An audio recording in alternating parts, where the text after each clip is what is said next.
Hello, everyone. How's it going? Welcome back. Hi, Cinderella, Michael. Good to see you both. Did I update Genshin? Yes, I did. And I also got Skirk. By some miracle. 20 pulls.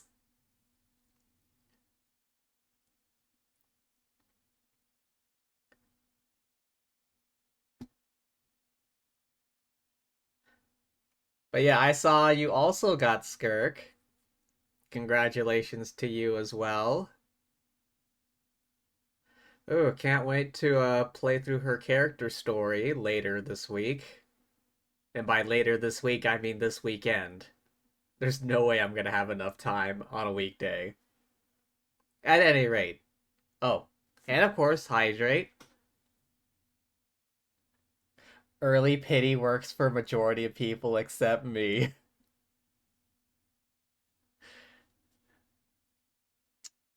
This was actually the exception, not the norm. More than once, I lost 50-50.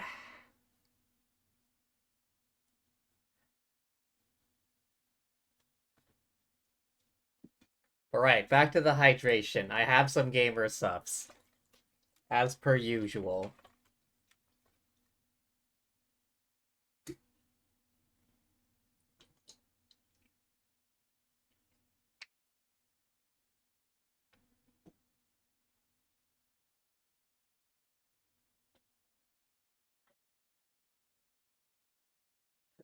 But yeah.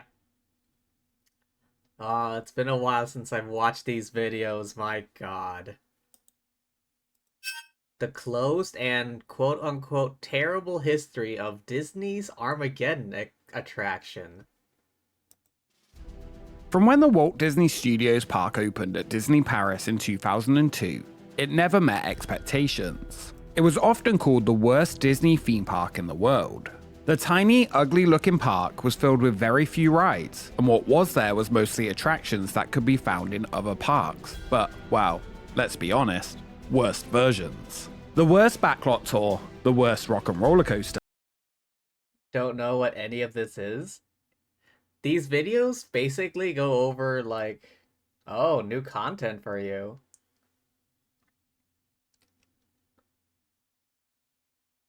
Paimon's new VA is better on the ears, less annoying. I'll take your word for it. I'll find out myself once I get there. But yeah, these videos are about like old theme park, like old shut down theme parks and attractions and stuff like that. Great stuff. But there was one opening day attraction that, while objectively is also the worst, it captured my heart. Based on the 1998 blockbuster film Armageddon, the Walt Disney Studios was home to a special effects show that took the meaning "that was it" to a whole new theme park level.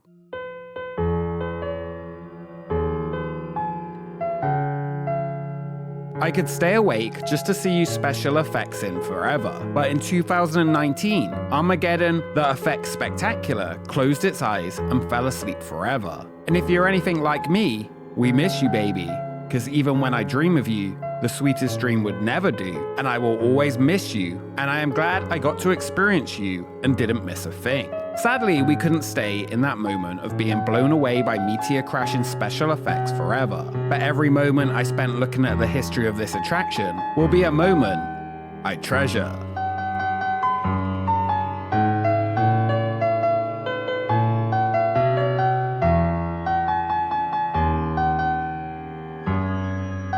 Is this gonna get me claimed?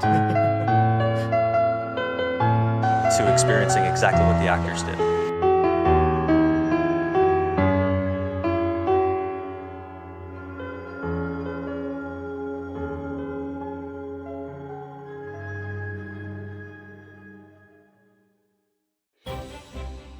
When the Walt Disney Studios theme park was added to Disneyland Paris, it was often stated that this was the outcome of Disney's tough 10-year learning curve of operating in Europe. A requirement from the original deal to create 2 theme parks, next door to one of the most beautiful theme parks anywhere in the world. That learning. Whoa, hang on, what? Ka-Ching's VA is getting replaced. I didn't hear about that.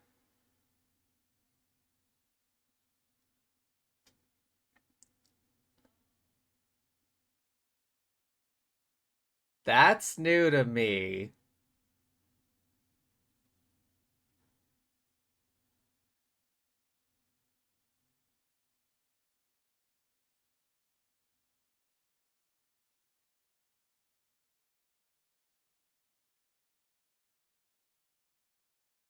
The biggest news I've heard about Genshin is that Paimon's VA was getting replaced. Why would they get rid of Kaylee Mills?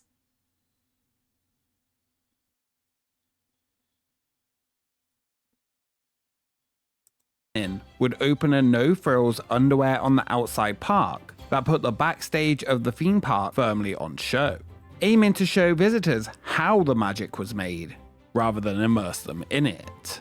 At the time, newspapers reported how this was to be the perfect fit for European theme park fans, stating that the European market doesn't have a desire for the ultimate extreme rides like Americans do, they just wanted to see how things worked and shows. One also stated that until the past 3 years there were no major roller coasters in Europe, just spinning type rides. But, okay, sure, we'll just ignore that one.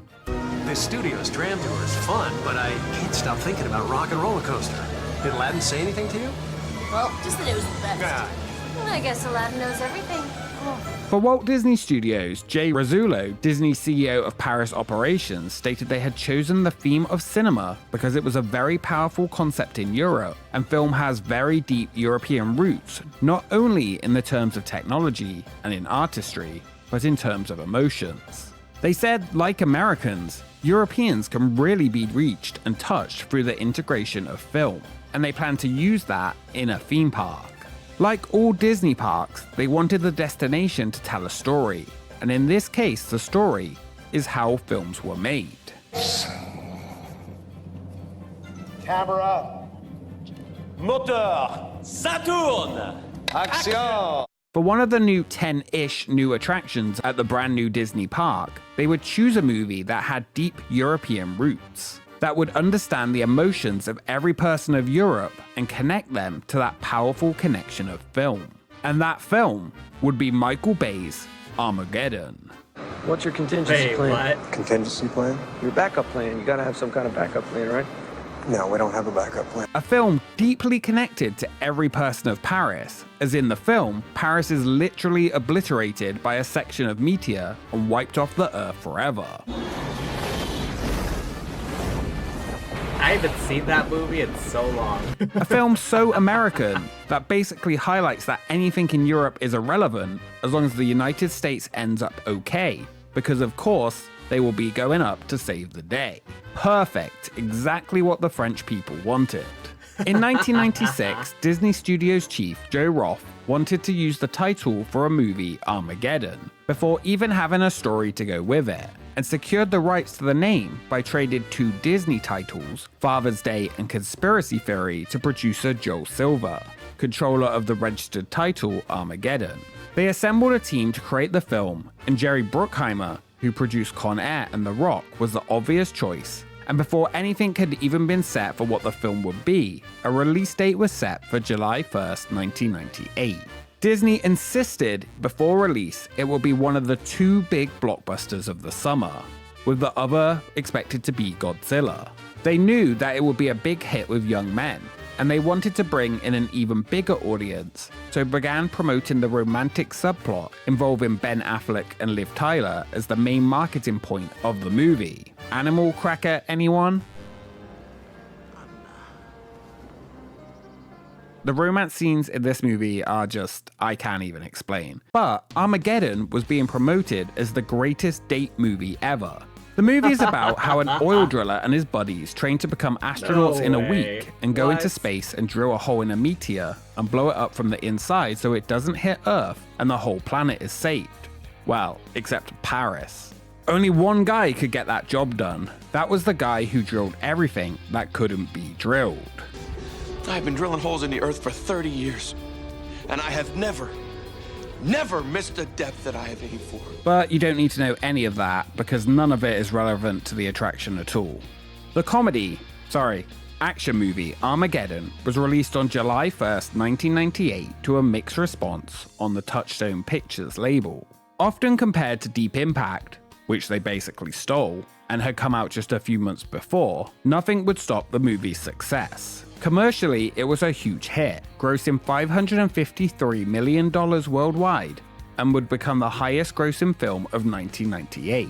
If you know anything about me from my videos over the last 7+ years, you know that I love corny action movies, with ridiculous lines and premises that make no sense, and well, Armageddon is not an exception to that rule, so strap in.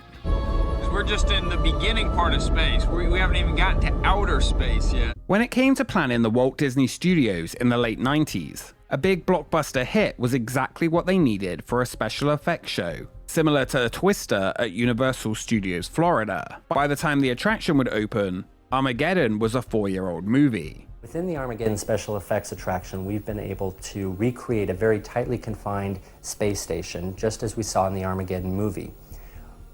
With this, we've been able to recreate special effects from the film, be it flame effects, meteor showers, deep space projections, all within the space to really give a visceral experience to our guests. People over the years really hated when the sorcerer hat was blocked the view of the Chinese theater at MGM Studios. But what people did love blocking the view was during 1998, the armadillo drilling vehicle from the movie was placed directly in front of the theater.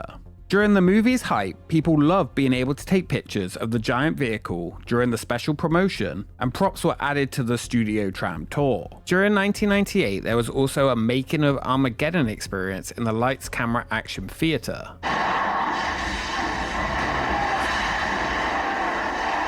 To create a disaster sequence of such monumental proportions, the filmmakers took over an entire city block. It creates emotion and sweeps you away and sweeps you along for the feeling of the picture. The first and most important. As well as Billy Bob's eyeglasses. Above, the clock is counting down. We are waiting for clearance.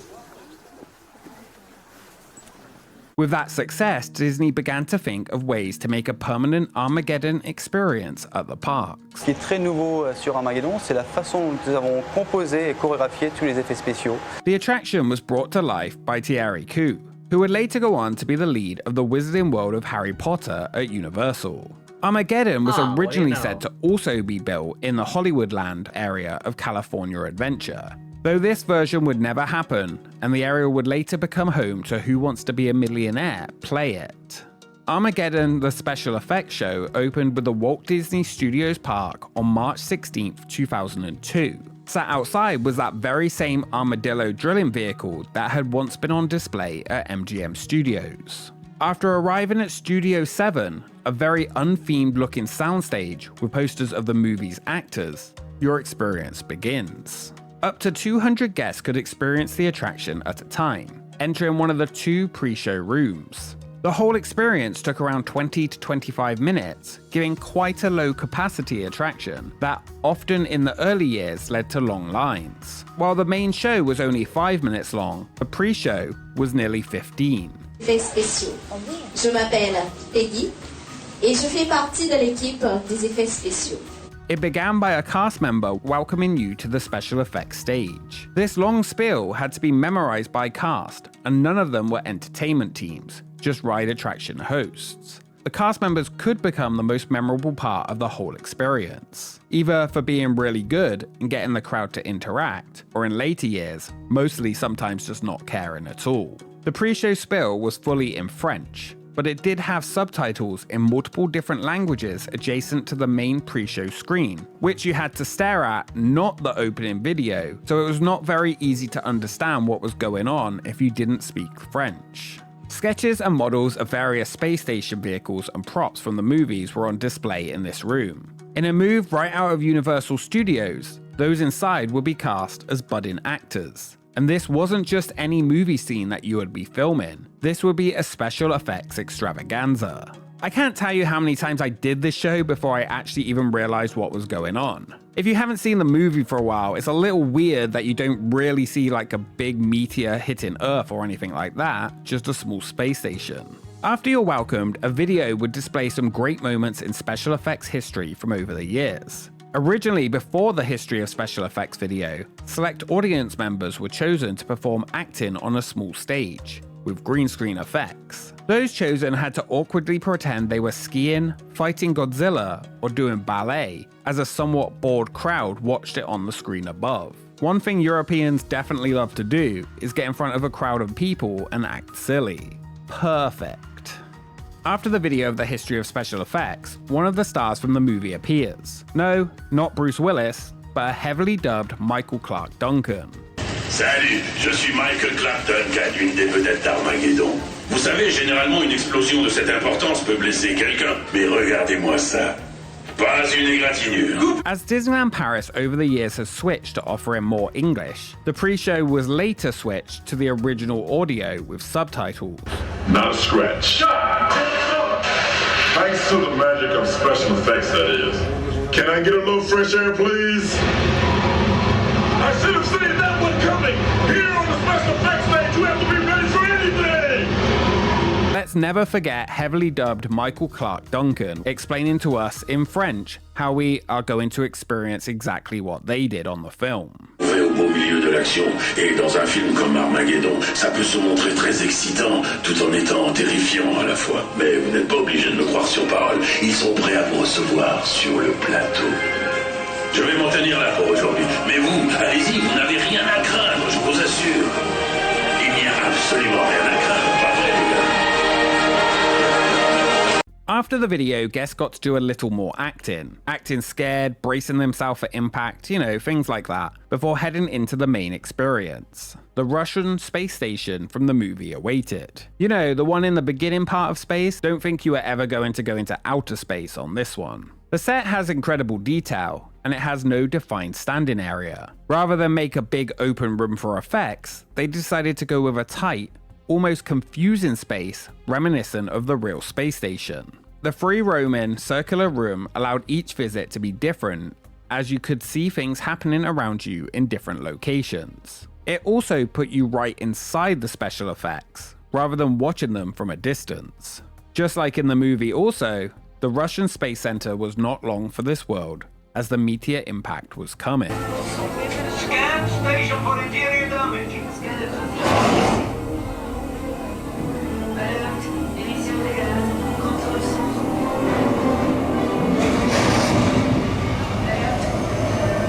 Endommagé. Alerte, niveau d'énergie critique. Go to backup power unit. Unité de puissance auxiliaire active. Alerte, rupture intérieure. How bad is the rupture? Throughout the experience, you would hear dialogue from the Russian cosmonaut and the ship's onboard computer. 2 viewports opened on either end to give you a view of outside and the meteor approaching. As debris passed one window, it would appear on the other, as if it was passing by where you were stood. As the debris begins to hit the station, a large number of effects begin surrounding the guests. There really was so much happening, it was impossible to see it all in one visit, really helping return visits, if you wanted to brave the pre-show again. This was not so great for the first time, when you had no idea where you were supposed to be standing or looking, and missed nearly every effect. I'm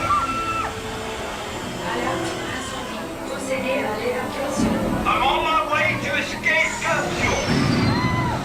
Désolé, capture désolé. Alerte, météo approchant corridor 6.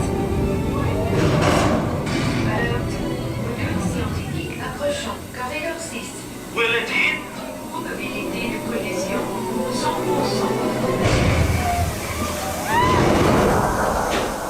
Alerte, corridor 6. Rupture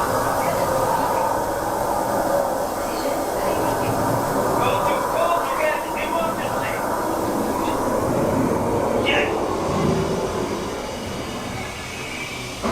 porte d'accès close. Good. No problem. Damn. Alerte, météo approchant. Dimension France. No. That is big problem. Préparé à l'impact. This is disaster for Russian space station. Préparé à l'impact. Good report. Préparé à l'impact. Préparé à l'impact.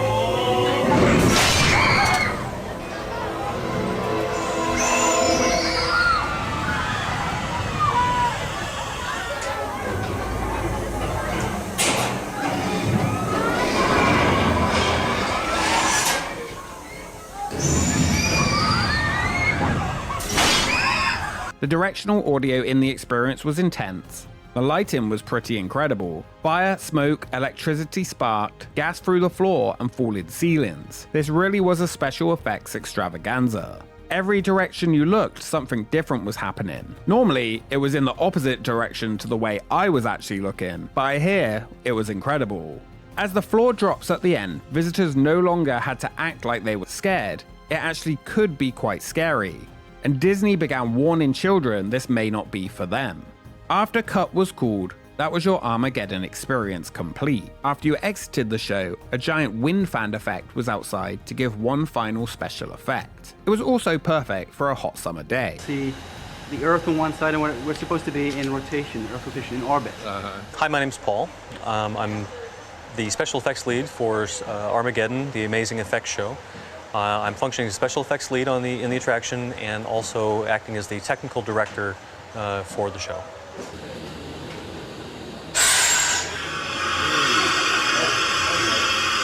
Man. During the attraction, propane gas was used for the fire effects. That really does get quite close to where you are standing. One of the more impressive effects was a real vacuum was created, giving the feeling of the air being sucked out of the room when a meteor would breach the space station. This effect was sadly later turned down, but it was one of the most impressive in the whole attraction, and was not seen elsewhere.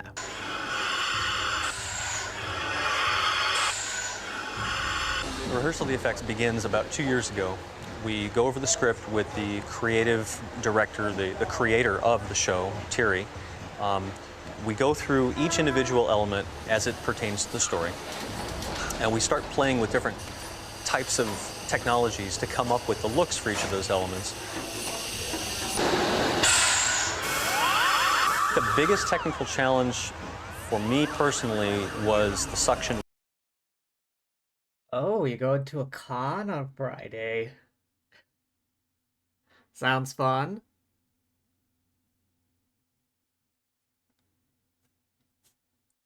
We'll have a good time there, I guess.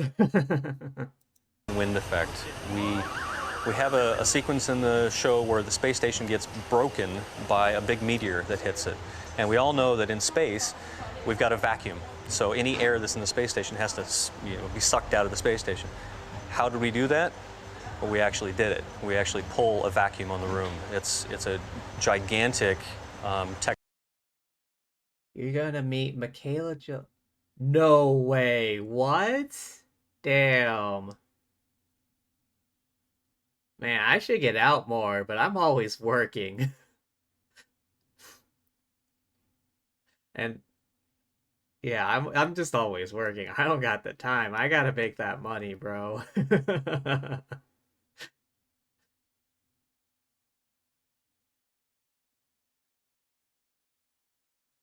And what little time I do have, I just gotta rest up for work.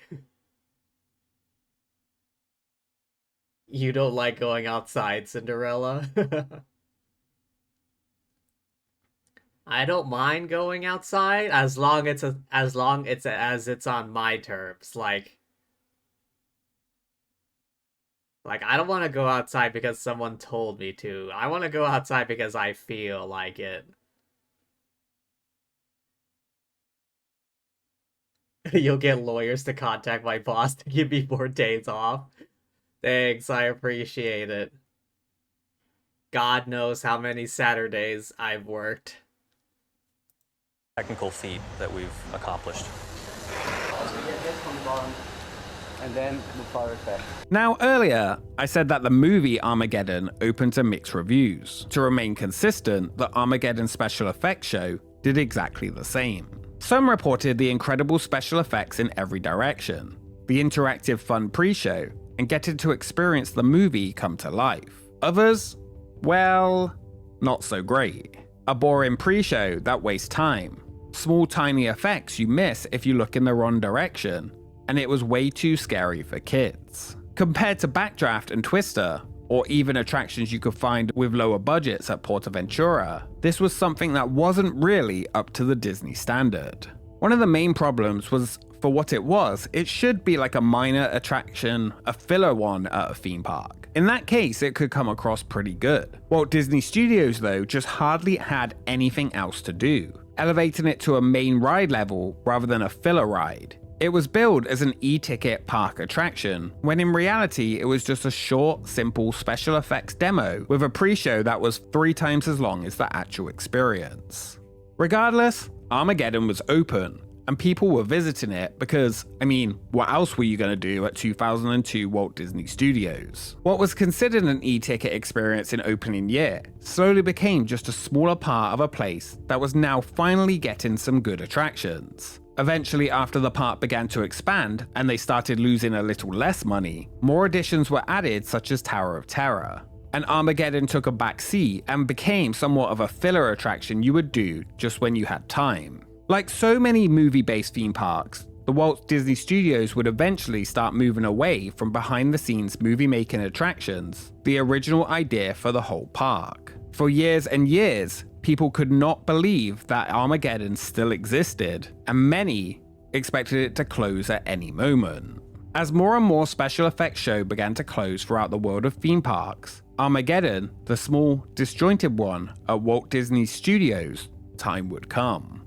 Over the years of its existence, many effects would break. Pre-show enthusiasm would die even more, but it would remain pretty much exactly the same. Located near Rock and Roller Coaster, you could get an Aerosmith-filled corner of the park from the day it opened until the day it closed in 2019. In December 2018, Disney announced that Armageddon would close on March 31st, 2019, and the backlot would be no more. Some theme park rides close with no warning, others with no recognition. Record-breaking coasters disappear overnight. Armageddon would not be one of those attractions. It would go out with a big celebration. On its final day of operation, annual pass holders were able to attend a special closing ceremony. Those in attendance could experience the attraction one final time with a special presentation. Located at the bottom of Tower of Terror, the Disneyland Paris ambassador team invited those in attendance to take one final ride. After 17 years of operation, and after it had welcomed 33 million guests, the attraction was now about to take one final mission to make way for Marvel. As the sun set on the attraction's time in the park, cast members from the attraction were welcome on stage to be celebrated, to music from the film. As a countdown reaches 0, scenes from the movie, including the shuttle taking off, were projected onto Tower of Terror, before singers sang the iconic Aerosmith theme song from the movie, I Don't Want to Miss a Thing, as scenes from the film played behind them. Is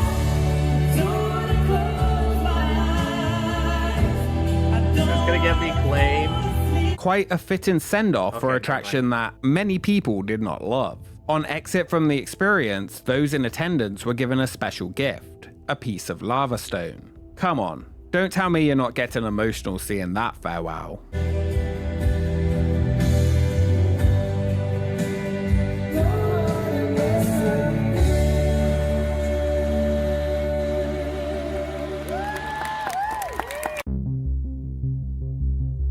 By the end of the decade it originally opened, people were calling for its replacement. Now, it was finally closed forever. Slowly the props and set were removed and the building demolished to make way for Spider-Man Web Slingers. The era of behind-the-scenes movie action at Walt Disney Studios Park was coming to a close.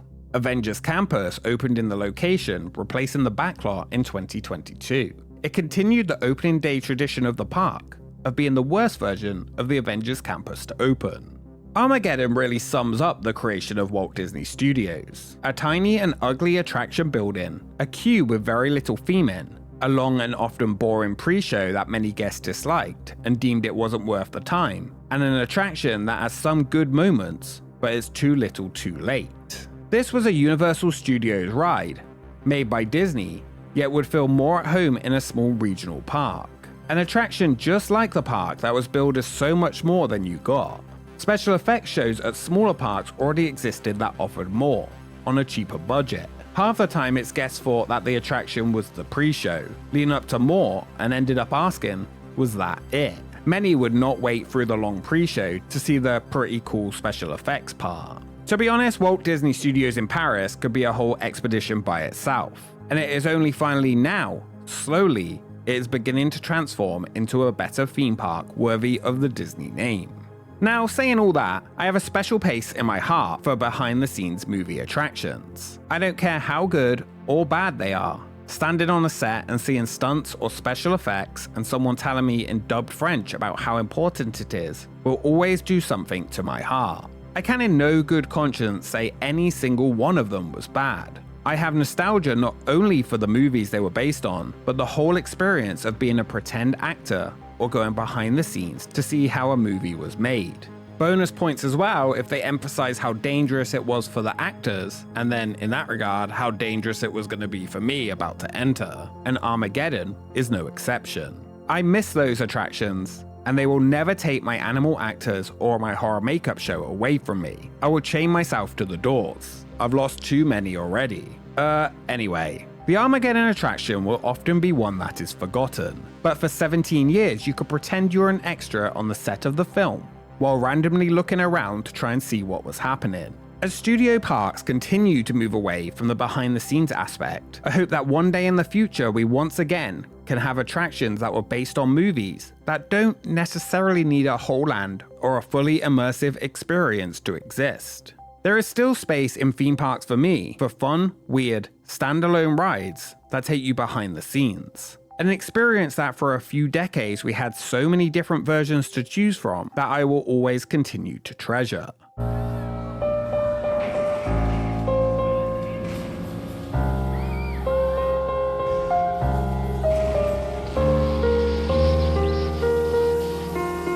Again, this is gonna get me flamed.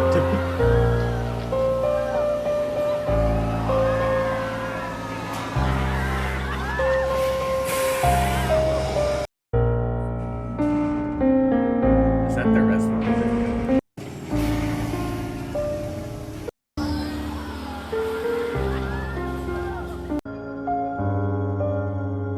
For watching this episode of Expedition Extinct. If you enjoyed it, make sure you subscribe to join the expedition. Follow. That was an interesting one. Having the most American movie as a special effects experience at Disney Paris. Like, what? They didn't even pick like a French movie for Disney Paris. They picked Armageddon of all things.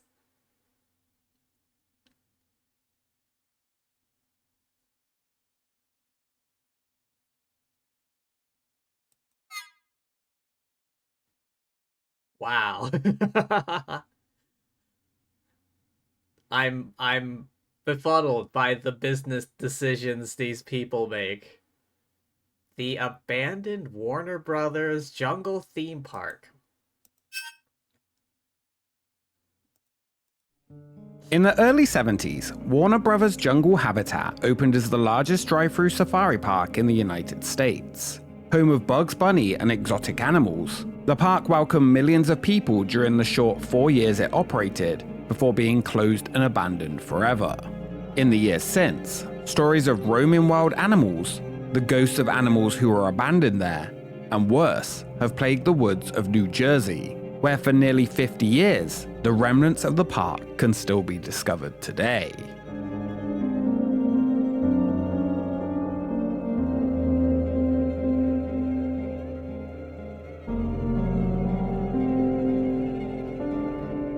Glad to have you on safari with us at Warner Brothers Jungle Habitat.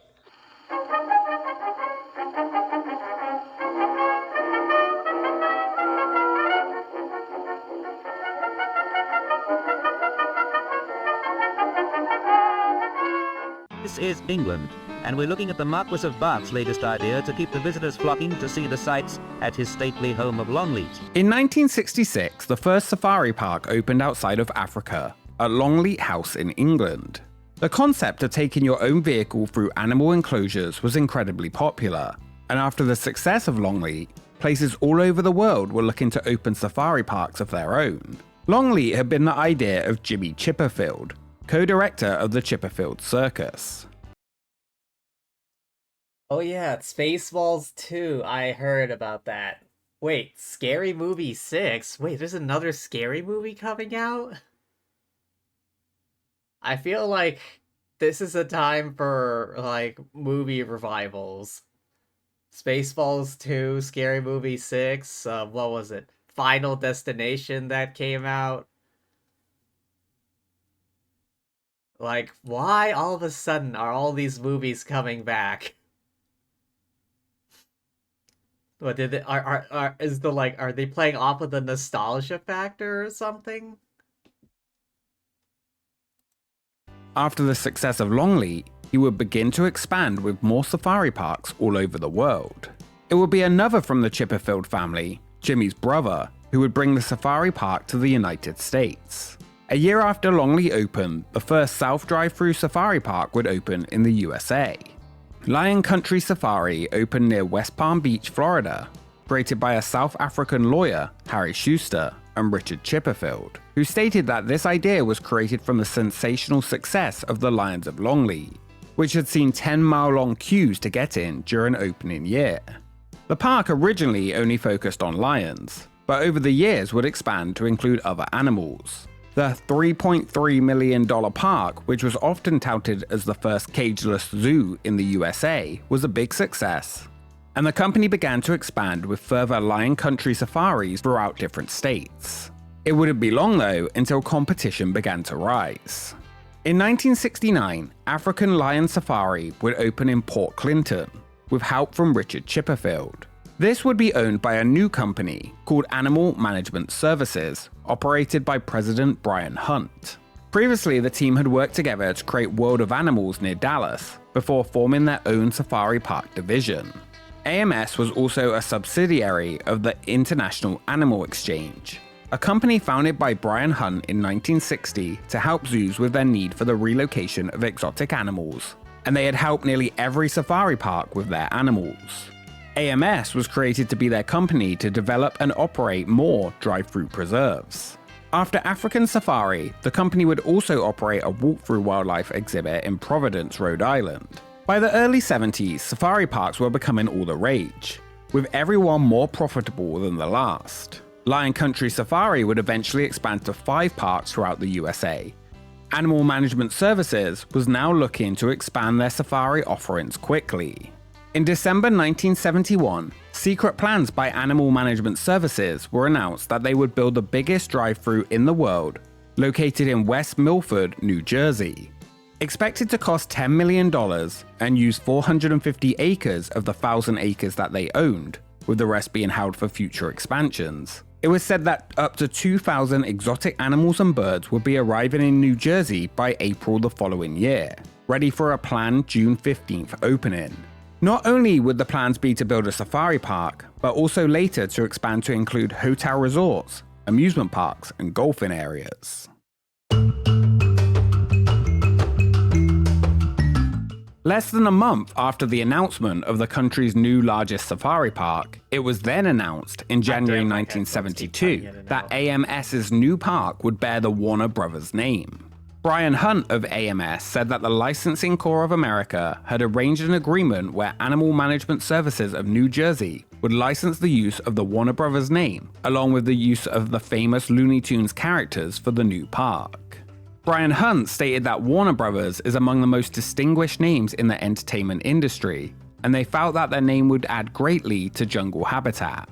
Animal Management Services also stated that under the licensing agreement terms, his company was authorized to create a variety of special promotions featuring Warner Brothers and Looney Tunes characters, and that even more announcements would be coming. Animal Management Services would name its brand new wildlife park Warner Brothers Jungle Habitat, and it was set to be open in June 1972. They hoped this would be the first of multiple Warner Brothers licensed safari parks, and depending on the success of this one, they had plans for 9 more. Ted Ashley, chairman of Warner Brothers, stated that the company had been seeking to expand its operations into the family recreation field for more than a year, and after researching upcoming trends, they wanted to start by getting into the animal park business. The jungle habitat itself would feature 1,500 animals separated by natural and hidden barriers, which were all patrolled by armed guards. Halfway through the 4-mile trail, visitors could stop at Jungle Junction, where a 500-seat amphitheater would feature live shows and the Warner Brothers characters. Another area would allow families to field wild young animals, including lions. There would be restaurant facilities, a deer park, and a picnic area for those who wanted to bring their own food.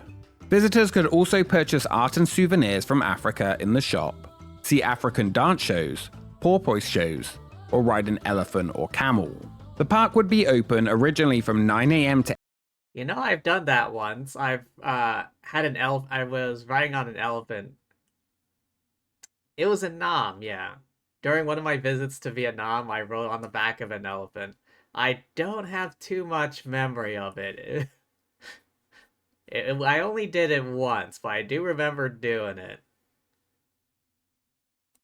8 p.m. with last entry at 6, 7 days a week, and visitors could come face to face with lions, tigers, baboons, and more for just $3.75 per person.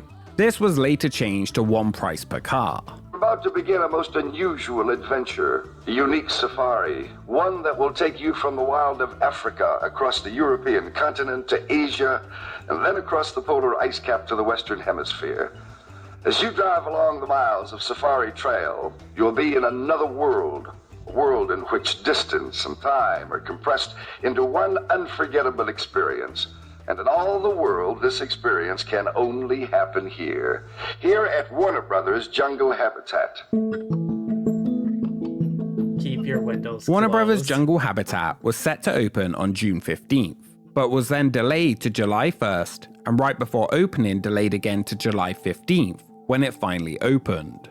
Heavy rain had delayed the opening, and a lot was still under construction for weeks after the opening. It didn't stop people visiting though. For the first month, attendance reached 250,000. Park president Brian Hunt said they were not surprised by the success, just pleased. They worked very hard to create a total entertainment facility, and the combination of northern New Jersey's natural beauty, the fascination people have for animals, and the tendency for people to really let go when assaulted by the slapstick humor of funny cartoon characters, turned out to be a sure winner. The projection for the first year's attendance was hoped to be 1.1 million guests, and it seemed like it was off to a great start. One of the big promotions that they used to sell the park was that the location and nature of New Jersey, and how it was once attached to the Rift Valley of Africa. Approximately 150 million years ago, Africa and the Americas were on the same continent, and New Jersey was in the middle of it, and the Warner Brothers Jungle Habitat stands on the area that was close to what would once be one of the hills of Africa, and they even contain the same kind of rock. Small amounts of it, but some. Which Brian Hunt stated that was one of the reasons they had chosen New Jersey, as New Jersey's terrain was similar to that of Africa. Anyway, Jungle Habitat was popular at opening, and those who visited had a memorable and unique experience. After opening, it took a few weeks for all the areas and attractions to be ready due to that heavy rain. The restaurant did not open for months, but there was a zebra merry-go-round, and you would be able to take pictures with Looney Tunes characters. While most safari parks were big and open areas with animals roaming, Jungle Habitat, while larger, felt more intimate. While initially popular, it wouldn't be long until trouble began. Just 2 weeks after opening, newspapers reported that Jungle Habitat would be facing shutdown as the county board of freeholders threatened legal action against the park for failing to receive county approval for road openings. The proposed lawsuit came from an increasing amount of complaints from the local residents about traffic congestion after the park opened. Traffic to the new park would be a constant complaint from locals who said they had to adjust their daily lives because of it. While those visiting enjoyed the park, it would essentially start a war with residents who hated the disruption, while others praised it for the money it was bringing to the town. While weekdays at the attraction could be a nice visit, weekends could be dreadfully slow as you inch through the attraction. Local businesses said they were losing customers because locals did not want to face the traffic to come and visit them. With the traffic a major issue, other setbacks came. In October, a lion attacked a tourist when he couldn't read signs and rolled down his windows near a lion and tempted the lion to come over. As he did not speak English or Spanish, the only languages reported on the signs in the park. 2 months later, TV personality Jack Parr was bitten by a tiger cub while at the park. Animals were often also escaping their enclosures. Though most normally returned, it was a constant fear for those nearby. In the first year, local residents were often seen outside protesting. The opening year welcomed around 762,000 guests in the 3.5 months it was open. Much of the coverage of the park after opening focused on the effects it had on the residents for making their lives miserable. The average attendance a day was over 2,000, but on busier days people were being turned away due to the traffic. They had high hopes though, and expected the second year would exceed 1.5 million guests in attendance. During the first year, stories from the park ran wild, with reports of animal waste ruining local water sites, to the story of a woman who gave birth in an ambulance because heavy traffic from the park had prevented it from reaching a hospital. Stories. Oh, that's gotta be rough. Having to give birth in an ambulance because of traffic. Like, businesses losing customers because of the traffic, locals complaining about the traffic. Damn. On the one hand, you have tax money. On the other hand, everyone's pissed off because of the traffic. Of elephants sitting on people's cars and more. On several occasions, police ordered the park to stop selling tickets due to all the blocked roads around the local area. The entrance was uphill, and with people driving slowly in the heat, it often led to cars overheating, and the tow truck fees for the park were huge, and it often led to the traffic backing up even further. Quickly, they came up with a proposed entrance move that would help to fix these issues, one of the things they had never expected during the opening year. While the first year was deemed extremely successful by park officials, in January 1973, the park closed fully for updates, mostly to its road structures to try and stop the huge traffic jams that were occurring throughout the experience, and to add a water purification system to stop local water being contaminated by animal waste. They even added a second safari trail so they could send people into one or the other. The park insisted they were thinking of continual change and expansion, but first they would respond to the overwhelming demands of the public by improving the road systems. To do so, they would expand the safari and increase the number of compounds to try and provide easier access for a large volume of vehicles. Further additions in 1973 included playground areas for children, more snack bars, an increase of showtimes, and a move-in of the park's entrance. The park's grand reopening was set for May 12th, and they hoped the traffic issues due to the backup of entering would now be fixed. The reaction to the expansion was negative from locals. The town was now turning against the park and calling out the park for fixing their own issues inside the park and nothing actually affecting locals outside of it, and not putting up money and improve roads around the area. Eventually, the county agreed to widen roads in the area, and slowly some public did turn around favorably towards the park. This $2 million investment to improve the park systems and roads began to work, and the traffic stopped being quite so bad. Even before Jungle Habitat opened, Lion Country Safari, not wanting to be outdone, announced they would open an even bigger drive-through safari in New Jersey. While this didn't happen, at that moment, Jungle Habitat was one of the few wildlife preserves of its type on the East Coast. Within the next year, that was about to change. Why not just go to a zoo? Jeez. I think I'd rather just go to a zoo than one of these Great drive-thrus. Adventures Inc., who operated wildlife preserves in Europe and Canada, had announced they were going to build the new biggest drive-through safari in the world. No further details were given, and they would not take questions, but behind the scenes they were already transferring animals to a location less than 100 miles south of Jungle Habitat.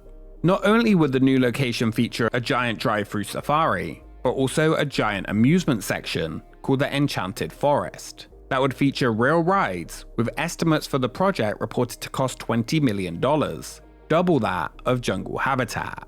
Not only would this outdo the park, it would aim to take most of its audience, which had been coming from New York. When Great Adventure opened on July 1st, 1974, it attracted huge crowds, causing long waits for rides and giant traffic jams. Jungle Habitat was still recovering from having to spend an extra $2 million to fix its road infrastructure, and very little more had been added since opening. Great Adventure was new, fresh, and offered real rides. And they already had promised more would be coming for 1975 with a new Fantasyland. They essentially were ignoring their traffic concerns from opening year with short-term fixes to get past the struggles, while using that money instead to expand the park. For 1975, Jungle Habitat added a new reptile show, while Great Adventure increased its ride count by 50%, added more places to eat and drink, and more to do, seeing an increase of 83% in attendance. As Warner Bros. Jungle Habitat opened for its fourth season on April 5th, while it had expanded its roads and improved its traffic issues, they had never really added much to bring people back. Those from New York and the surrounding areas were choosing to visit Great Adventure over Jungle Habitat. The Warner Bros. Element was rarely involved outside of the show's character meet and greets and signage, and people now wanted not only to see animals, but ride rides. Newspapers reported that Great Adventure was bigger, more diverse, and more attractive than New Jersey's original safari park. As Jungle Habitat prepared to open on May 8, 1976, Areas were refreshed and new entertainment offerings were added. During the closed season, the park had applied to the town's planning board seeking permission to bring in carnival rides to increase attendance. The rides were set to be leased from Germany and placed in one of the parking lots. Local residents close by did not want rides added and already complained about hearing animal noises during the night. The town rejected the idea. After expanding for multiple years, Great Adventure for 1976 had hired Randall Dahl to help improve the flow and look of the park. With a new entrance and new owners were brought in. To try and compete behind the scenes, Warner Bros. Jungle Habitat was looking at attendance increases at other parks and finally decided they needed to expand if they wanted to compete. Attendance and profit was falling, animal bills were high, and if they didn't come up with something soon, they would not be able to continue. In July 1976, rumors were confirmed that Warner Bros. Jungle Habitat was to add a multi-million-dollar amusement park to its drive-through safari. They stated that planning and design studies for the amusement parks would begin after the park had closed for the year on October 3rd. The expansion was set to occupy the remaining 600 acres of land that they had unused adjacent to the safari park that was once earmarked for resorts and golf courses. They had big plans to make it the largest and #1 amusement park in the East. They had already begun shopping for monorails, log flumes, and roller coasters for the project, and they would produce a big park with rides nobody believed. They said, not even Disney World. The park had no specific timetable for construction. They hoped it might be complete by 1977, but they wouldn't rush it. When people asked why they wanted an amusement park now, they quoted, "Market studies said it was what people wanted, and they felt it was the time to expand."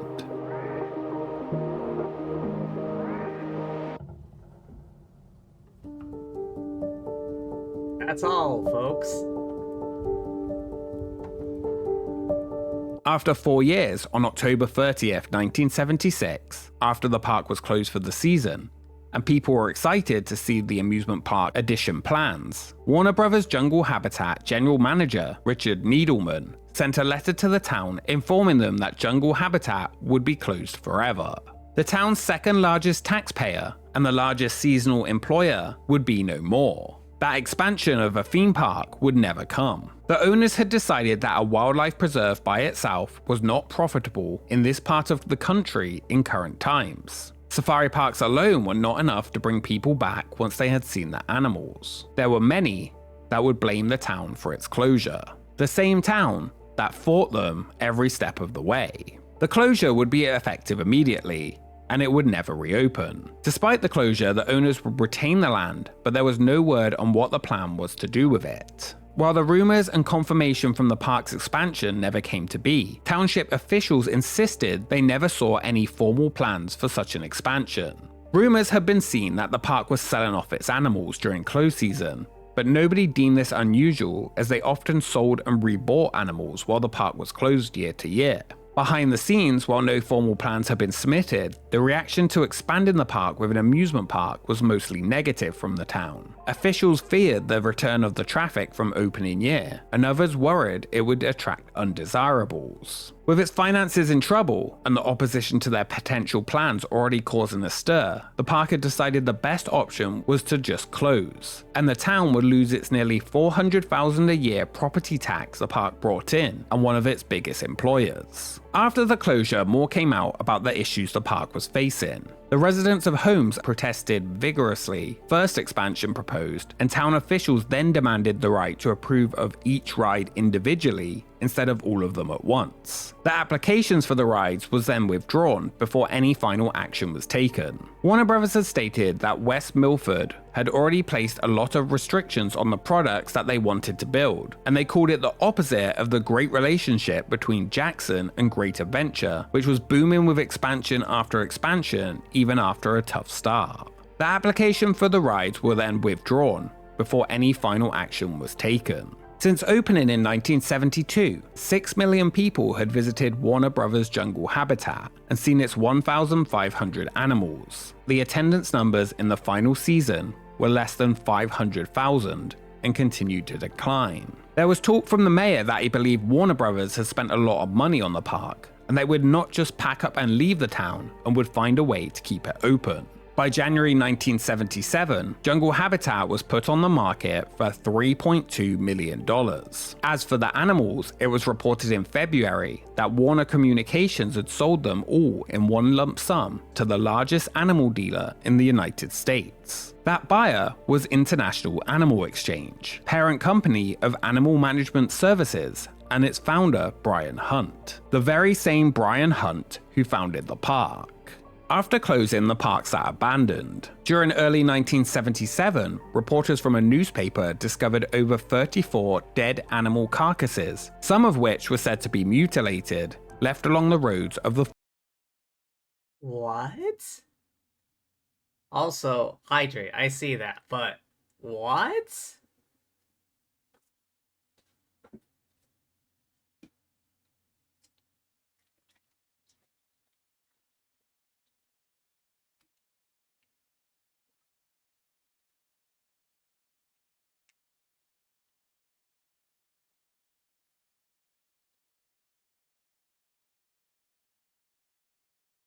Yeah, what was the date on this newspaper?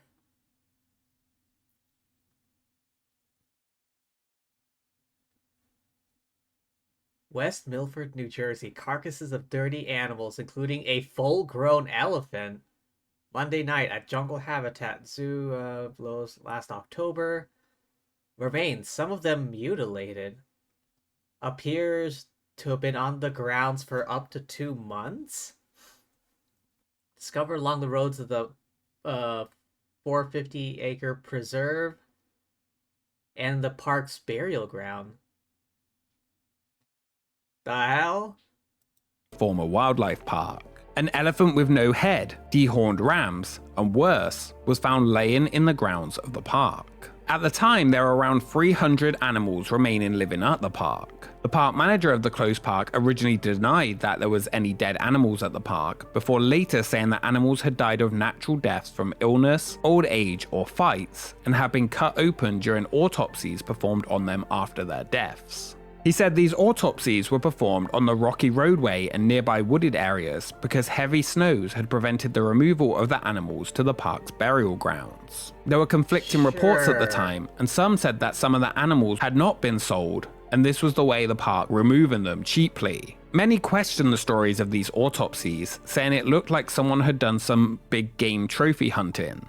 The park's manager also said there was nothing wrong with dissecting the animals and leaving the bodies in the woods. An investigation was requested. It was later deemed by the Department of Agriculture that there was no reason to be suspicious, and it was seen as normal to wait until after winter to fully bury the animals when the ground was frozen. It did not help the closed park's reputation. As the park sat closed and abandoned, rumors began that the animals were just left and escaped into the woods. For decades, residents talked about how they had seen a rare animal in the area, or that the location was haunted by dead animals. Animal ghosts. Animal ghosts?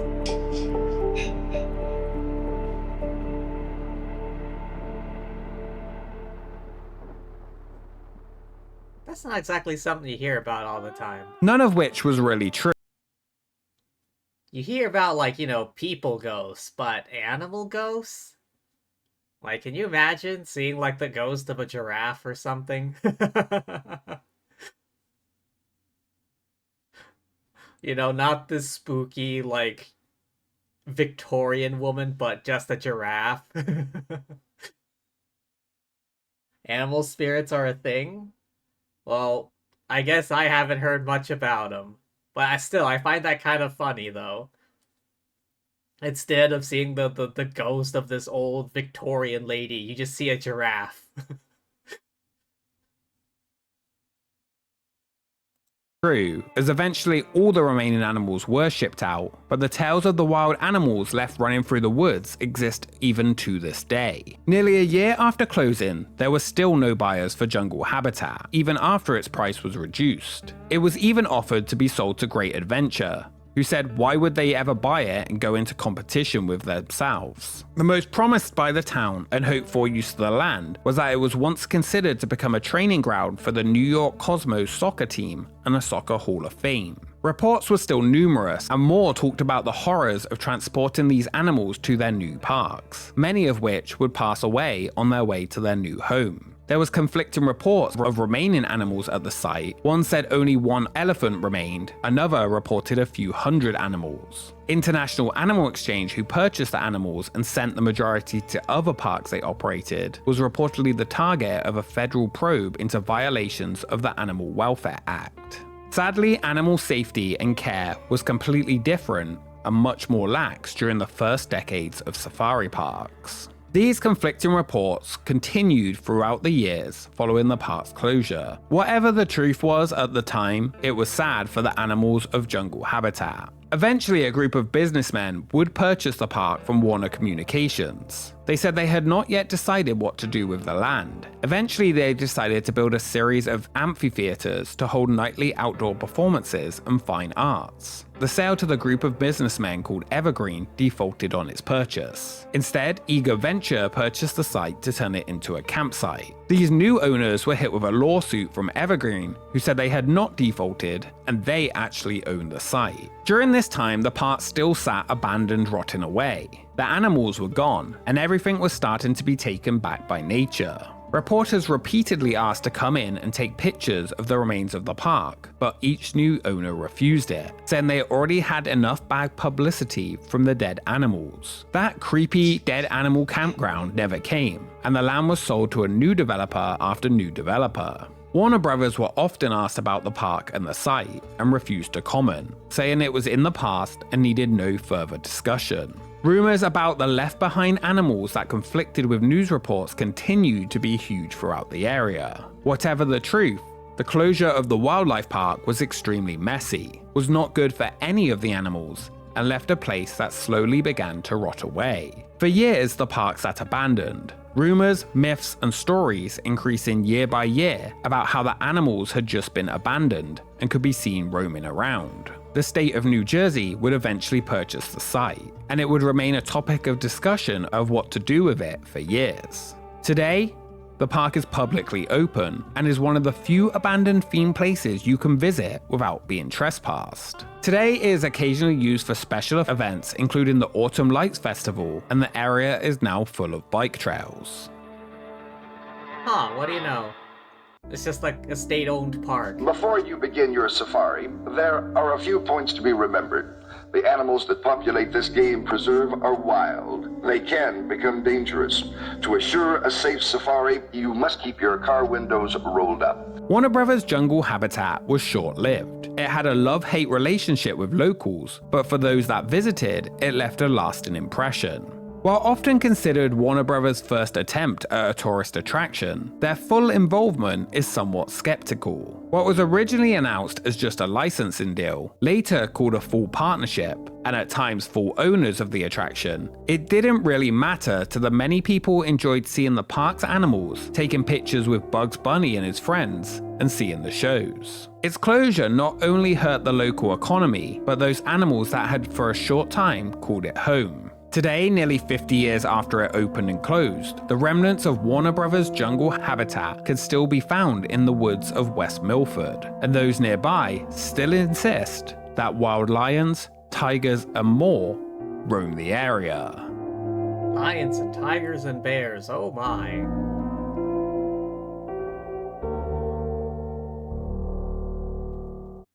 Thank you so much for watching this episode of X. Be sure to like and subscribe. Yeah, that's crazy though. Why not just go to a zoo? Were there no zoos in the area? Like, who wants to have, like, animals climbing all over your car? Like, what if a monkey rips off the side mirror? Or something like that. Like, just go to a damn zoo.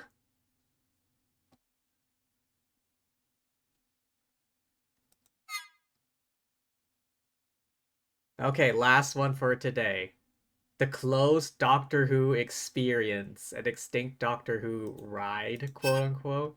I'm a big Doctor Who fan, so yeah. I remember I was in the fan club back at my community college. The iconic British sci-fi series, Doctor Who, has graced television screens for decades, and is often... It's the longest running, like, sci-fi TV series, like, ever. Speaking of which, I gotta find a way to catch up on the episodes, new episodes, if there have been any. I haven't actually been keeping up. Touted as one of the most promising franchises that could be turned into an incredible theme park ride. Over the years, throughout the world, there have been many Doctor Who themed exhibits that have opened and closed. From small to major tourist attractions, if you were a Whovian, you had options to enter the world of the show. One short-lived attraction though promised to make you a companion of the Doctor on your very own adventure. A place that was only open for 5 years before it was closed forever. Lucky for us though, we have the Expedition TARDIS to travel throughout the universe, through all time, to look at the now closed Doctor Who experience. Cue the incredibly high budget special effects intro.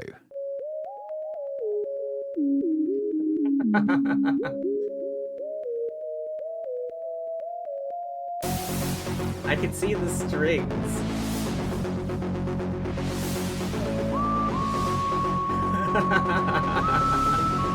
Oh, this is amazing.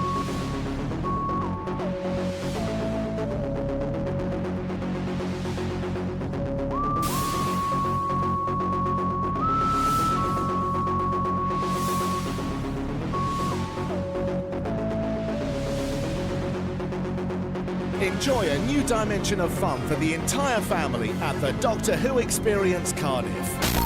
Okay, pay attention.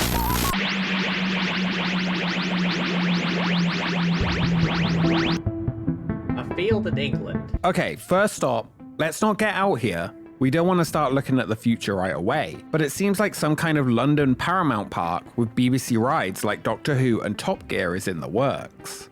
We will definitely come back to check on the progress of this one. Looks like the Disneyland of the UK could be exciting. Let's give this one a few more years and let them build it first. Right, back we go.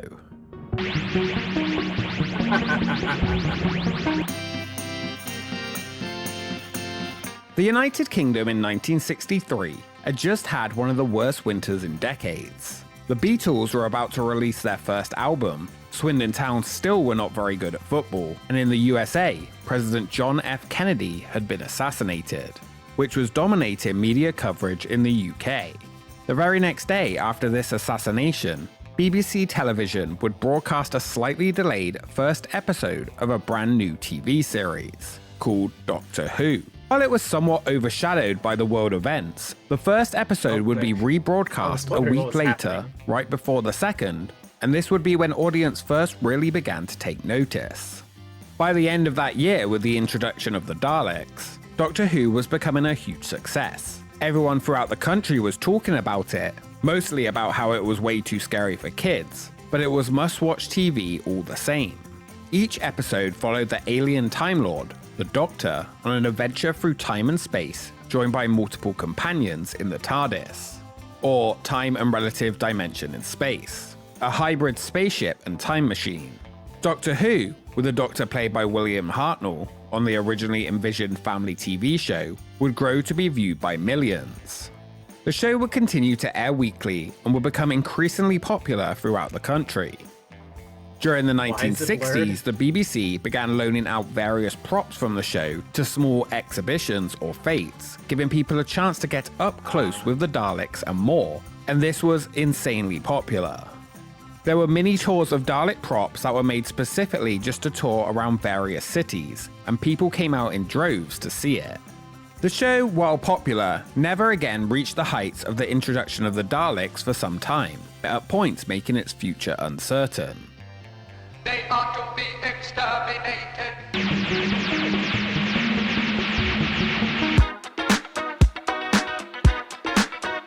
After airing for a decade, by 1973, the show was more popular than ever with the introduction of the third Doctor, played by Jon Pertwee.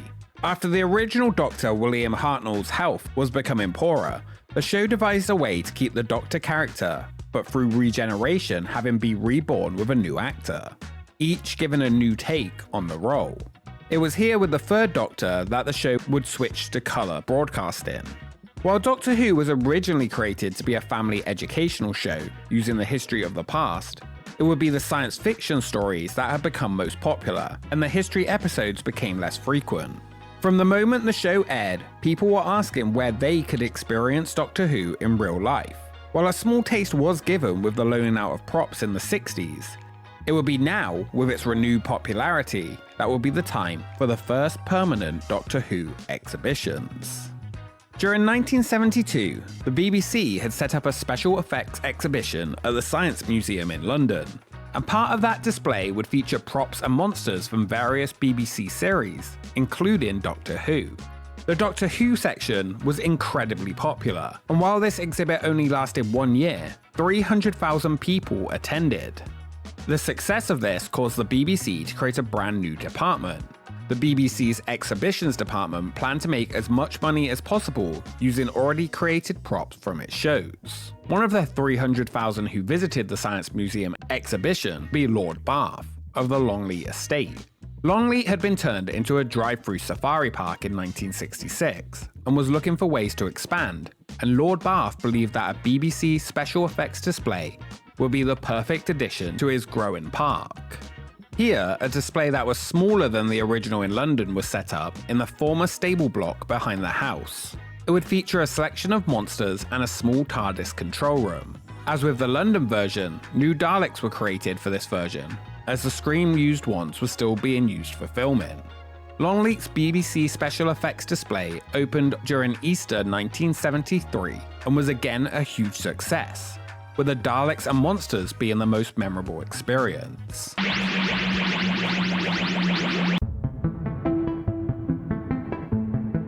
2017, a field in England. Still just a field, I guess? Oh, Paramount Parks pulled out. Doesn't sound good, but they still have the BBC and ITV attached. Let's give them some more time.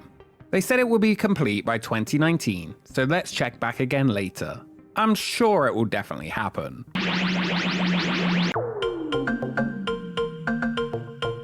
In 1974, the first permanent Doctor Who exhibition would open in Blackpool. On the 9th of April, John Pertwee would officially open the Doctor Who exhibition on the Blackpool Promenade. Visitors would enter through an oversized police box into the basement, following a winding path through exhibits from the TV show, ending again in a console room of the TARDIS, the exact same one that had been shown at the Science Centre in London. This exhibit will be updated over the decade it will be open, and be visited by various actors who played the Doctor, especially when they came to town to turn on the Blackpool illuminations. John Pertwee was in one of his final official promotional experiences as the Doctor, as he would shortly be leaving the role to make way for his replacement. At Longley, the success of the Doctor Who portion of the special effects exhibit would see it turn into a full Doctor Who exhibit in 1974, just a few days after the Blackpool location would open. An oversized police box was added to the entrance, and while the first year it remained very much the same, in 1975, due to its success, it was made larger. It was very similar to the Blackpool version, where a dark winding corridor led to a central console room, and various displays from the show would often be updated throughout. The Doctor Who exhibit in Blackpool would close its TARDIS doors for the final time at the end of October 1985, when the lease on the building expired. Doctor Who's popularity was also waning. At Longley, even a fire and item thefts would not stop the display from opening, and it remained a huge success even many years after the show went off the air. The British public wanted to keep seeing Doctor Who in real life. Over the years, Longley would be home to many Doctor Who celebrations and was often visited by the show's actors. Longley would feature Doctor Who until 2003, when it would close and be reimagined. Today, the location is used as the Batcave at the park. Not Batman's cave, literally, like real bats fly around it. Oh. As the show's popularity was low, and the 1996 TV movie did not do much to bring it back, Doctor Who exhibits were becoming more rare. There were smaller versions of exhibits that opened over the years, and they would even take a truck on a US tour.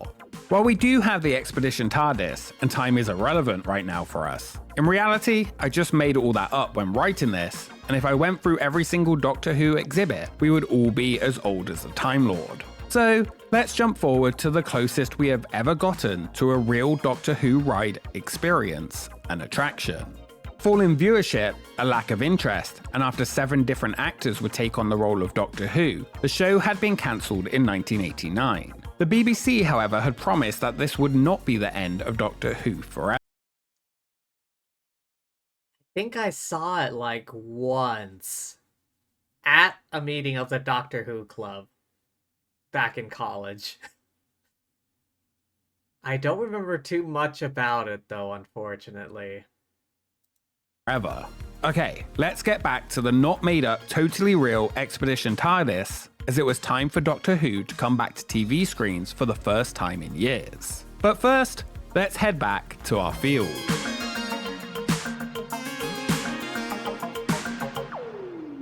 (2022) a field in England. Are you serious? Tiny endangered spiders have caused the BBC and ITV to pull out of the Disneyland of the UK. Wait, not just spiders, but water beetles? Not only could we have had a Doctor Who area, but also Thunderbirds? They are saying the resorts are still happening though. The man in charge of the project to bring a multi-billion-pound theme park to North Kent has insisted it will be ready within 4 years. Why are you doing this?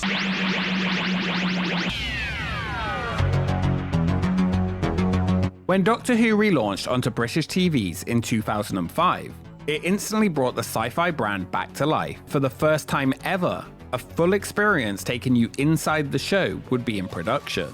The ultimate fantasy for Doctor Who fans, to battle alongside the Time Lord as his companion. This new experience was made in partnership between the BBC and Sana International and called the first ever immersive Doctor Who branding experience, inviting visitors through a crack in time to become part of their very own adventure. Constructed and ready to open in February 2011, the Doctor Who experience opened at London's Olympia 2 by Matt Smith and allowed you to join the current Doctor Who on an adventure. This adventure began with a visit to the National Museum aboard the floating Starship UK. Join the Doctor on an interactive adventure through space, time and imagination. Take a ride in the TARDIS and come face to face with the scariest monsters on screen. Please don't panic. Everything's fine. Enjoy a new dimension of fun for the entire family. A holographic tour guide would tell you about the exhibits when a system breach alarm sounds. The pre-show scene cracks in half, and you literally would... One day you'll meet Matt Smith. Oh, all of us can hope that. Although my favorite was Tennant.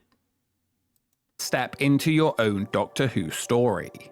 The Doctor, Matt Smith reprising his role, appears on screen to inform those watching that he's being held captive by monsters led by the Daleks. In the corner of the room, the TARDIS appears from behind a bookshelf and you entered. Inside, it began to shake as each guest is given orders by the Doctor to help regain control of the ship. Pulling levers and pressing buttons inside the famous TARDIS, fans literally got to experience what it felt like to fly through the universe. Trying to stop the Daleks, though, didn't work.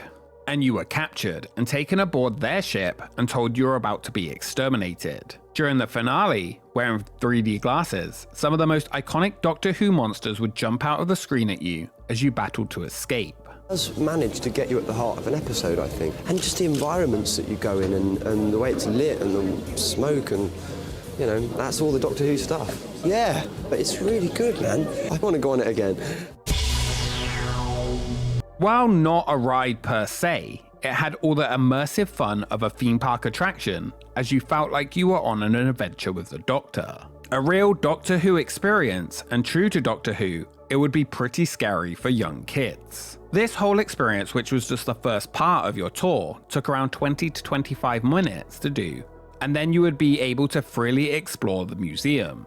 This was about the same amount of time as a classic Doctor Who episode, though some did think the experience was too short. Those who experienced it at first reported that it was far more than a boring exhibition of Doctor Who that had existed in so many forms over the decades. This state-of-the-art attraction used a mix of 3D projection, a hydraulic motion floor, and CGI animation, and incredible set design to put visitors right into a Doctor Who episode of their own that was extremely thrilling for fans of the show and newcomers. After your adventure was done, you entered into the large exhibition space with props and costumes from both classic and new Doctor Who, models of the most famous monsters, and multiple TARDIS sets from different eras. Inside, you could find different sections to explore, including the Dalek encounter, Forest of the Weeping Angels, the history of Doctor Who, and the Monster Zone. Unlike most exhibits, this was a free roaming one, and not one where you had to follow a winding path from start to finish. Produced by the BBC, the experience was a huge hit, with 25,000 visitors coming in its first month, and while only deemed temporary in London and closing in February 2012, they had bigger plans due to its success. A permanent home was found, well, sort of, and the BBC had been working with Cardiff Council to bring it to the official home of Doctor Who in Wales. Well, joining me now is Paula Alash, who is from the Doctor Who Experience. Paula, great to see you. Just a few months ago, I was walking down here at Portaig. This didn't exist. This is amazing. You could say this building has almost materialised overnight, as if it was its own TARDIS. What's in here, Paula? Well, the experience is in two parts. The first part is a dark walkthrough. It's an adventure. You're going on an adventure with the Doctor. We put in the monsters a couple of nights ago, so we've got them in there now. So this is very much about Doctor Who, past and present. Yes, definitely. We've got all. Wow! What the? This is breaking news at the Doctor Who Experience at Portaig, and the monsters have escaped. I've got to move this One way hell of from a news the report. Doctor Who Experience. This is breaking news. Obviously, we'll keep you right up to date with this news as it breaks. Cybermen are coming. I think I better go. We'll keep you right up to date. Back to you in the studio. I think we need to stop this broadcast. On July 20th, 2012, in a amazing. 3,000 square meter purpose-built building, or I guess tent, the giant blue Doctor Who Experience building opened in Cardiff Bay. While looking for a permanent home for this attraction, they had decided that no already existed building would fit their needs, so they had decided to make this custom-built one. The BBC were given a 5-year lease in the heart of the Welsh capital, adjacent to the BBC studios in Wales, where the show was produced. And the Doctor Who Experience will be the closest Doctor Who had ever been to having a theme park-like experience, something that would be so fitting for the franchise. The new Doctor Who Experience was incredibly loved by fans of the series, and featured some of the best props ever seen in person. While it didn't have the charm and rinky-dink feeling of the earlier Doctor Who exhibits, this polished version was essentially a fitting adventure into the series, and a place you could see your favourites from the TV series that had run for decades, from a show that was a British cultural hit. While visiting the attraction, you could also choose to tour the real filming locations of the new Doctor Who series, which was filmed nearby, while spending a few hours immersing yourself inside the story and seeing the sets and props of the show. This updated version of the temporary London experience featured a very similar opening experience with Matt Smith, before featuring the largest display of Doctor Who props and costumes ever housed together. Every year a new series of the show was released, the experience would gain, rotate, and bring in new props and costumes from the show, giving fans a reason to come back year after year. When Matt Smith would depart his role as the Doctor, the experience would close in August 2014 for a regeneration for itself, which would see that opening experience change, and Matt Smith replaced with the new 12th Doctor, Peter Capaldi. The new story began in the Gallifrey Museum, before entering the TARDIS and once again helping the Doctor. The new film sections were directed by Doctor Who director Paul Wimshurst and written by Joseph Lidster. Peter Capaldi, the new Doctor, would also film new parts for the experience. This second updated version again was designed by Sana International and would now give visitors a wearable time crystal pendant that would interact with the show and make guests feel even more invested. Damn, this is sick as shit, man. What the hell? How come we don't get this? 2025, field in England. Okay, fine. One final check on the Disneyland of the UK. Attraction the developers say could rival Disneyland Paris. And seeing the most recent illustrations of what it will look like, they weren't exaggerating.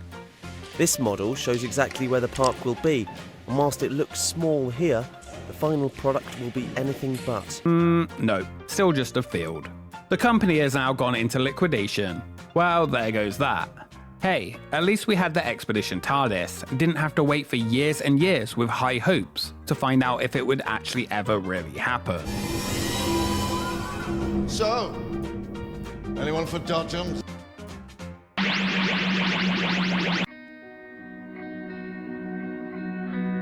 As with most things in Doctor Who, everything had to end sometime. And after being a big success with fans, the Doctor Who experience, adjacent to the BBC studios, closed on the 9th of September 2017.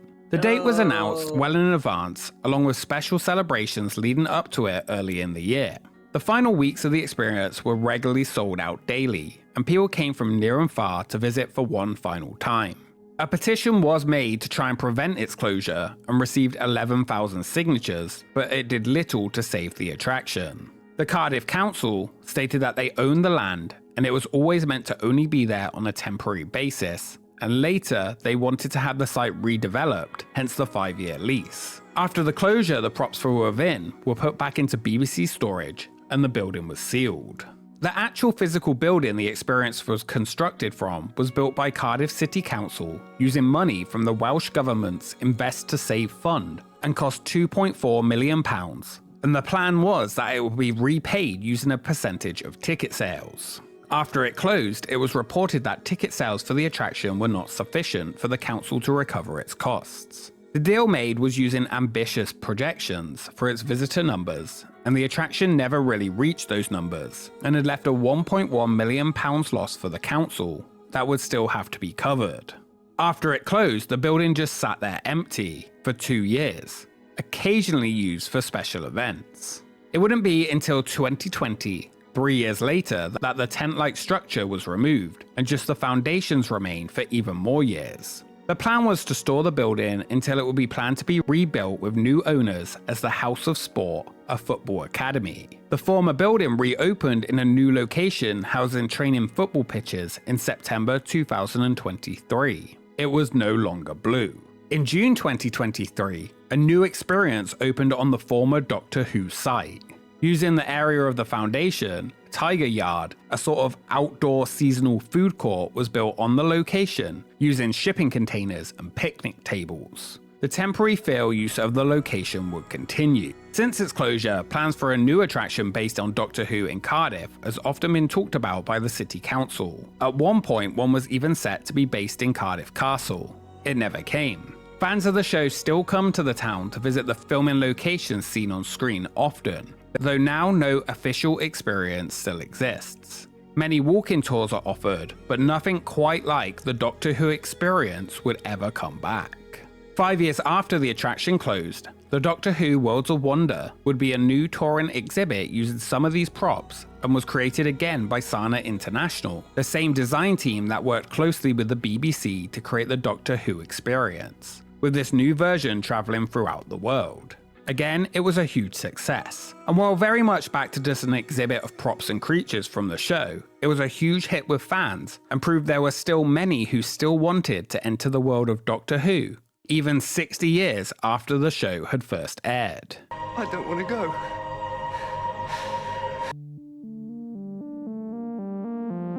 Over the years, there have been so many Doctor Who exhibits around the world as experiences that kept moving on to the next thing and the next, but really only one Doctor Who experience.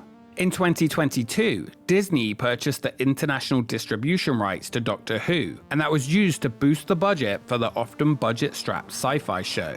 While we may have come close, for a show that has been on the air since the 1960s, there still has never really been another Doctor Who ride. A world that would fit so perfectly to many different types of attractions that I really hope one day we get to see come to life. Come on Disney, put it right in World Showcase. No one will mind. They did have a TARDIS at Disney to promote the latest season, so, you know, a guy can dream. Heck, I would even take a Doctor Who haunted house. I mean, just look at this guy. Nobody wants to build a colony near him. Doctor Who deserves a place that makes you feel like you have entered into its world. A place you could eat the food and immerse yourself into. And I will always be optimistic that one day it will happen. Doctor Who is ingrained into the minds of not just us Brits, but throughout the world. Everyone has their favourite doctors. Everyone even has their favourite companions. And yes, I have to say mine is Rose, because Billie Piper is from Swindon too. Why you gotta play that song so loud? The Doctor Who experience took visitors into the stories of the franchise in a way that had never really been done before, and never really has been done again since. While it may not have made the projections and money as hoped, it left a lasting impression on any Doctor Who fan who visited, myself included.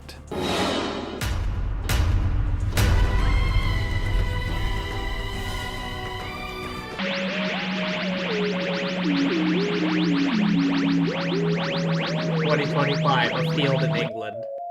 Are you serious? Not again. Why are we back here? Oh, England is getting a Universal Studios. See you all in 2031. I'll meet you there. 2031.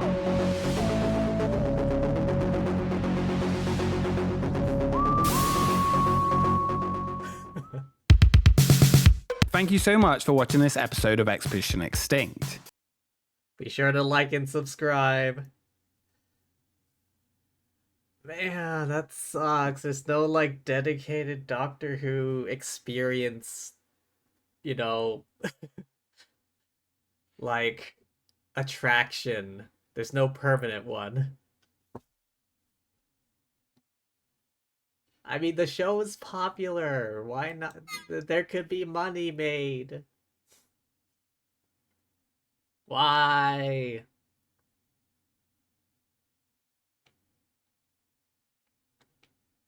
Plus, it doesn't help me that I live on the feckin' West Coast. The furthest point. Wait, no. That would be Hawaii. Hawaii would be the furthest place away in the US away from feckin' the UK. I'm not too far away from that, though.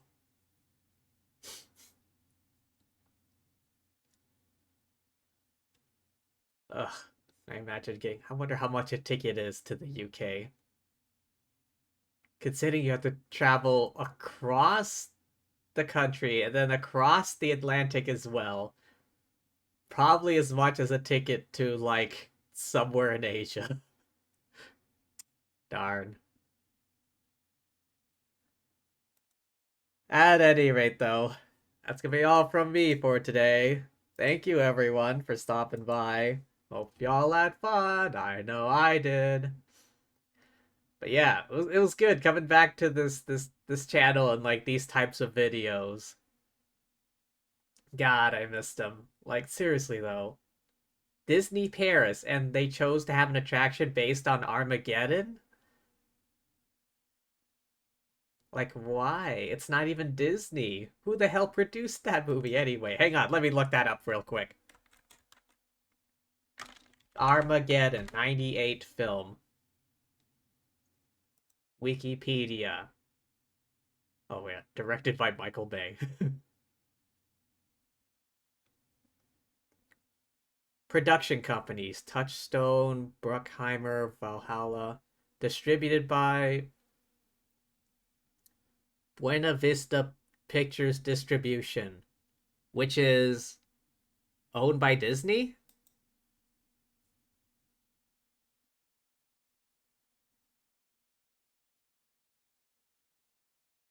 Wait, what? Touchstone is owned by Disney? I had no idea. You think if it was owned by Disney, they would just slap the Disney name on it. I had no idea. At any rate, though. But yeah, thanks for being here. Hope y'all had fun. Alright, let me see who's on right now so I can go raid. Ah, no one but the big shots.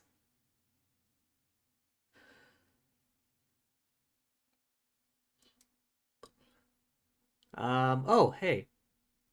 Velvet Noir is on. I've rated her a few times. She's doing some art currently. Of, oh, Nimmy.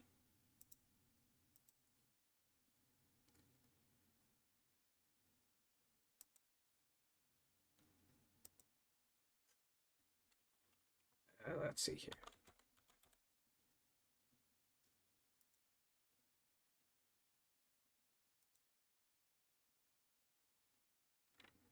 Oh. There we go.